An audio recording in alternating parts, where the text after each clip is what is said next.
Basically, the Mediterranean draw is doing it on the overhand and doing it with the 3 fingers distally. As you can see, my hand is as vertical, or I guess you can say as parallel with my face as it possibly can be. So it's basically the same angulation with your bow.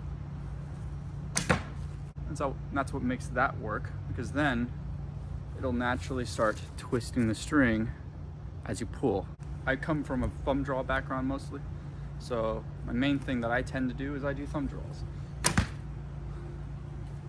And thumb draws are very natural to me. That I also started using finger draws as well to kind of relieve the thumb. So because my aim is mostly associated with shooting on the outside of the bow, or underhand as it sometimes would be called, then I found myself actually using a finger draw. Now you'd probably be wondering, why not use a Slavic draw? And while I am somewhat familiar with a Slavic draw, I'm also someone who doesn't necessarily prefer the Slavic draw. I have my personal reasons, mainly because I think 3 fingers on the string is just inherently easier. The problem people have with shooting underhand is that they have no idea how to stabilize anything that doesn't directly place itself on the outside and pushes it in this direction. Well, the answer when you're using a 3-finger draw is actually quite simple. You can't think of it as a Mediterranean draw, because a Mediterranean draw is itself distal and looses with a very loose grip of the flexor digitorum muscles. So therefore you're not tensing those up as much, it's just kind of holding. Otherwise then something like this may happen. Or let's say they're very used to canting the bow to the outside, and you pull it back. Oh man, there we go. How I mentioned earlier, you have the hand as parallel with the bow as possible. Well, then you just kind of turn it down a little. And as you can see, when you turn it down a little, what you end up doing is you end up having, you see this middle finger right here, ends up pressurizing the arrow just a little bit. You only need just a little bit of pressure to be able to make that work. All right, and you're probably wondering, well, there's also pressure going off in the opposite direction. Well, it's being held equally in both directions. So what ends up happening is that when you turn it down like this and you pull, you actually end up resisting the string twist. So with a vertically held bow, nothing that isn't really canted, easily pull it back, achieve draw, and it's stabilized. If you cant the bow, as you can see right here, you can also stabilize it pretty well. Pull it over here and stabilize it. I would not suggest shooting that way because you're always gonna slap your wrist.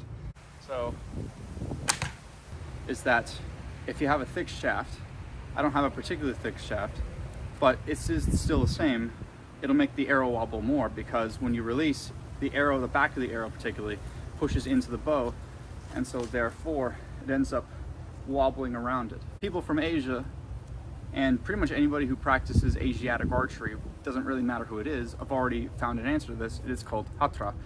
So hatra itself is simply just moving it out of the way. This is the very simplest way of interpreting hatra, which is just this little torque. It's a matter of being able to just move your bow out of the way. That keeps your arrow from pushing into the bow and therefore wobbling when it moves. So that traveled relatively straight. I can't say that I'm perfect with it, because even sometimes when I release, I also don't do hatra correctly, and I end up wobbling the arrow. Nonetheless, I'm a little bit better here, and I release really quickly. It could be a premature release, but I do release pretty quickly because I'm used to the whole rapid shooting. I don't hold my draws. So I'm turning down my palm. There we go. Because the thumb draw and this kind of draw kind of has similar mechanics. Now, as for the actual release itself, where you bring your hand, it's really anything that doesn't interfere with the trajectory of the arrow. If you like release upwards, obviously it's going to bring the arrow down, as you just saw it. Broken arrow. Or You could bring it to the shoulder. All right. Or bring it all the way back, just like I did right there. So as a recap, take your arrow, mount it on your bow. All right, make sure that the palm is turned just slightly down, so that way now there's pressurization in both directions, so it's being held quite firmly. All right, you look at your target, you pull, you anchor, and as you can see, it's not going anywhere. I'm not even supporting it with my thumb. And then after you release, you do khatra almost immediately. I don't know if I'm pronouncing that correctly. I don't really speak Arab, so.